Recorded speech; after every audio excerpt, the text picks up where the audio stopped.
এই মুহূর্তে যে ছবি আপনারা দেখতে পাচ্ছেন, প্রায় 11 ঘন্টার কাছাকাছি, 11 ঘন্টা পার হয়ে গিয়েছে। 11 ঘন্টা পার অভিষেক বন্দ্যোপাধ্যায় তিনি এই মুহূর্তে বেরোলেন ইডির দফতর থেকে।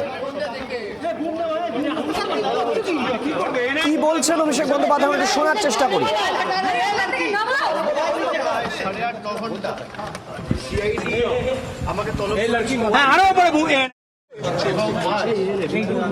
প্রায় সকাল 11টার আগে 11 ঘন্টা তারা আমাকে জিজ্ঞাসাবাদ করেছে এবং বিগত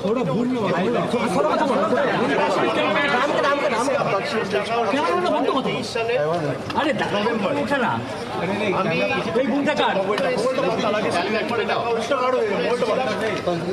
আমাকে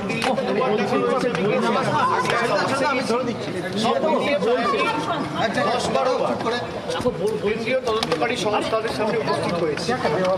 আমার সামর্থ্য অনুযায়ী যতটুকু সাহায্য সহযোগিতা করা, যেগুলো তাদের জ্ঞাতার্থে আনার প্রয়োজন, যে প্রশ্নগুলো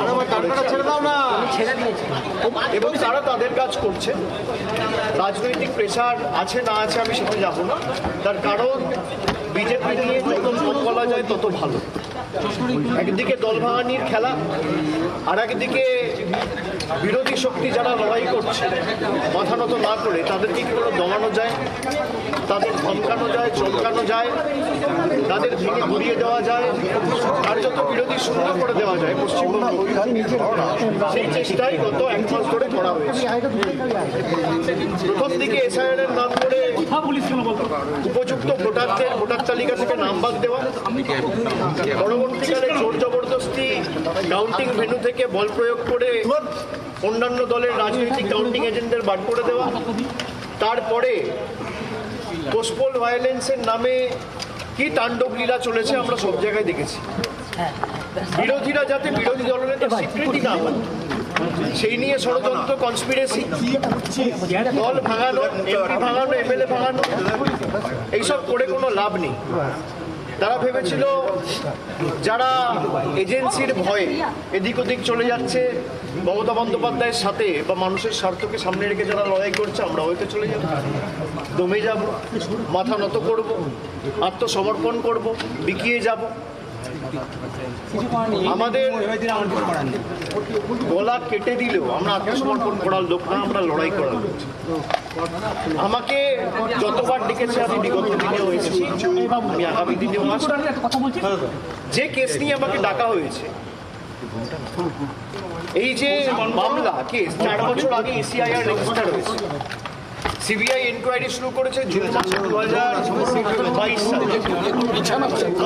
শিক্ষামন্ত্রী বন্দ্যোপাধ্যায় গ্রেপ্তার হয়েছিলেন জুলাই মাসে। যারা যারা গ্রেপ্তার হয়েছিলেন কেউ আজ সব বেল পেয়ে গেছে, কোনো সুরাহা হয়নি।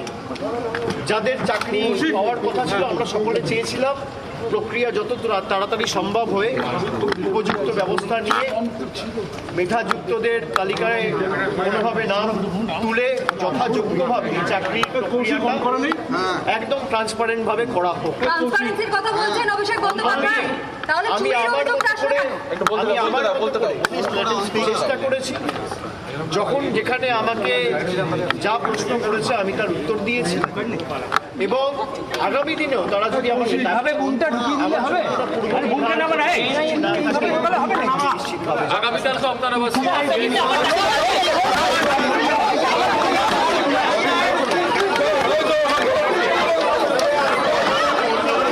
আপনারা শুনছিলেন অভিষেক বন্দ্যোপাধ্যায়, তিনি বলছিলেন যে রাজনৈতিক প্রতিহিংসার অভিযোগ করছিলেন এবং দল ভাঙানোর অভিযোগ করছিলেন, এবং তিনি এটা বললেন যে আবার ডাকলে তিনি আসবেন।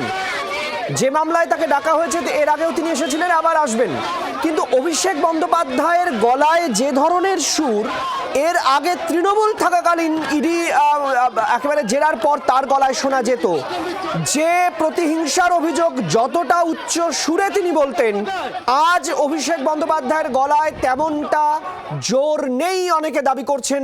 অভিষেক বন্দ্যোপাধ্যায় তিনি বলছেন যে বেশি বলার প্রয়োজন নেই, তিনি যতটুকু বললেন, খুব অল্প সময়ের সাংবাদিক বৈঠক করলেন, তিনি বললেন যে আবার ডাকলে আবার আসবেন, রাজনৈতিক প্রতিহিংসার অভিযোগ করলেন। এবং অভিষেক বন্দ্যোপাধ্যায় তিনি বলছেন যে মিথ্যে অভিযোগে তাকে ডাকা হচ্ছে। আমাদের প্রতিনিধি মনোজ মণ্ডল আমাদের সঙ্গে রয়েছেন। মনোজ, একটা জিনিস আমরা দেখলাম যে এর আগে যখন তৃণমূল ক্ষমতায় ছিল তখন অভিষেক বন্দ্যোপাধ্যায় যতটা আক্রমণাত্মকভাবে সাংবাদিক বৈঠক করতেন জেরার পর বেরিয়ে এসে, আজকে কিন্তু সেই ঝাঁজটা লক্ষ্য করা গেল না। একেবারেই দেখো, কিন্তু এই দীর্ঘ 11 ঘন্টা তাকে জেরা করার পরে কিন্তু তাকে তিনি সিজিও কমপ্লেক্স থেকে বেরোলেন। এই যে প্রাথমিক যে নিয়োগ দুর্নীতি, সেই দুর্নীতিতে তাকে জিজ্ঞাসাবাদ করা হচ্ছিল।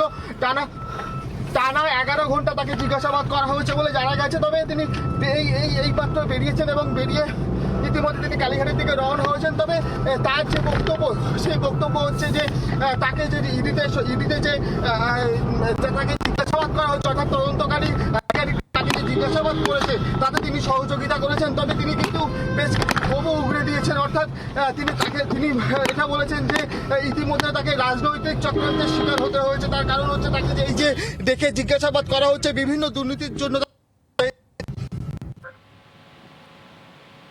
একেবারে মনোজ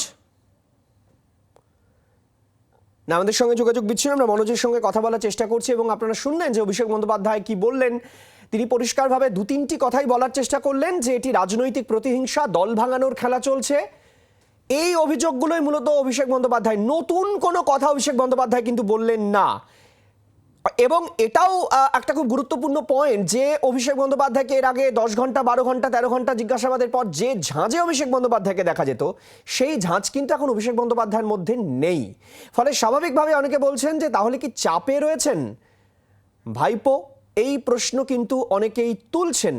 11 ঘন্টা জিজ্ঞাসাবাদের পর বেরিয়ে এই মুহূর্তে কালীঘাটের উদ্দেশ্যে রওনা দিয়েছেন অভিষেক বন্দ্যোপাধ্যায়। এখন প্রশ্ন হচ্ছে যে তিনি বাড়িতে পৌঁছে তিনি কি মমতা বন্দ্যোপাধ্যায়ের সঙ্গে দেখা করে তারপরে বাড়িতে ঢুকবেন, সেটা এখনো পরিষ্কার নয়। তবে এই মুহূর্তে সেই তার যে বাড়ি যাওয়ার তার যে গাড়ি, তার একেবারে ছবি আপনাদেরকে আমরা এই মুহূর্তে লাইভ দেখাচ্ছি। বাংলার আওয়াজ, বাঙালির আবেগ, জি 24 ঘন্টা।